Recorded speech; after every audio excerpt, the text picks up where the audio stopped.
ایک اور تفسیر کو لے کر کے ہم پانچویں نشست اور ایک اور تفسیر جو بڑی ہی معروف بڑی ہی مشہور تفسیر ہے، جس کو ہم تفسیر جلالین کے نام سے یاد کیا کرتے ہیں۔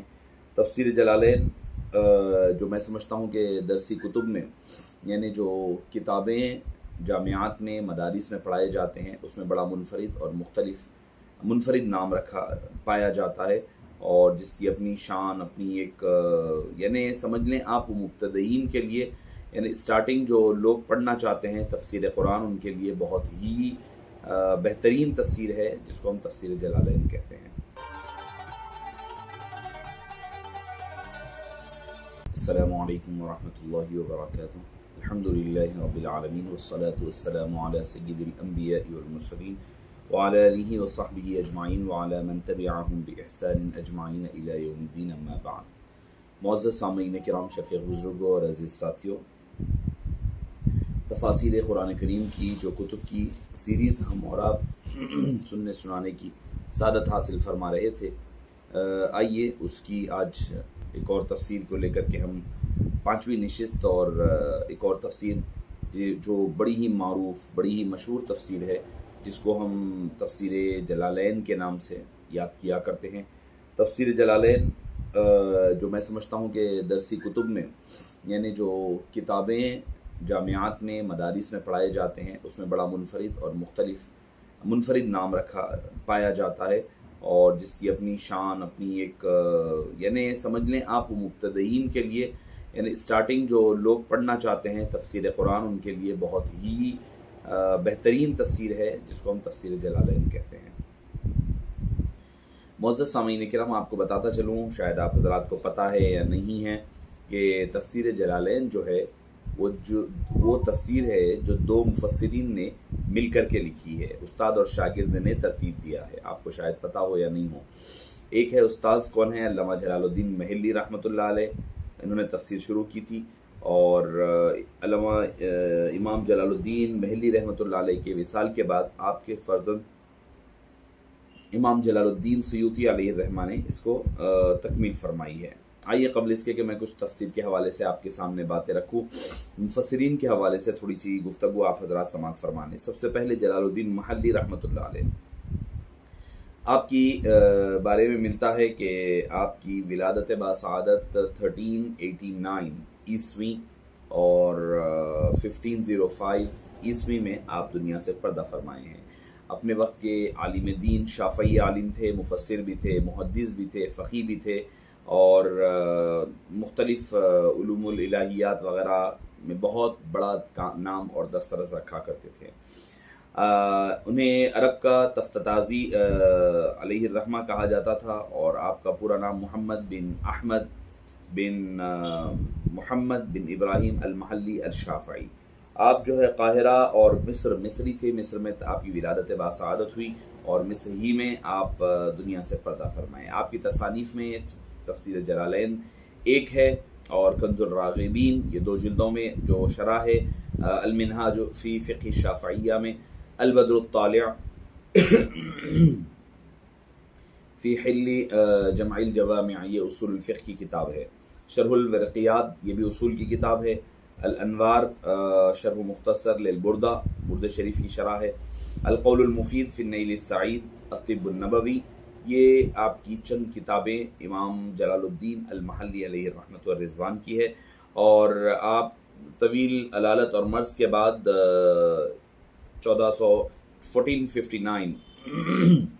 عیسوی میں اور 864 ہجری میں آپ اس دنیا سے پردہ فرمائے ہیں، اور قاہرہ میں ہی آپ کی ولادت ہوئی، اور آپ کا مزار پر انوار بھی وہیں پر ہے۔ اور آپ کے تلامذہ میں ایک تو جلال الدین سیوطی علیہ الرحمہ تلمیذ خاص ہے، اور زکریا الانصاری رحمہ اللہ یہ آپ کے خصوصی شاگردوں میں شمار کیے جاتے ہیں۔ اور دوسرے ہمارے آج کی اس تفسیر کے مفسر ہے وہ امام جلال الدین سیوطی علیہ الرحمہ، بہت مشہور بہت بڑا نام ہے امام جلال الدین سیوطی علیہ الرحمۃ والرضوان کا۔ آپ کی ولادت باسعادت بھی تقریباً 1445 عیسوی ہے، اور آپ کی وفات 1505 یعنی 1505 عیسوی میں آپ اس دنیا سے پردہ فرمائے ہیں۔ آپ کا اصل نام عبد الرحمن، کنیت ابو الفضل، اور لقب جلال الدین تھا۔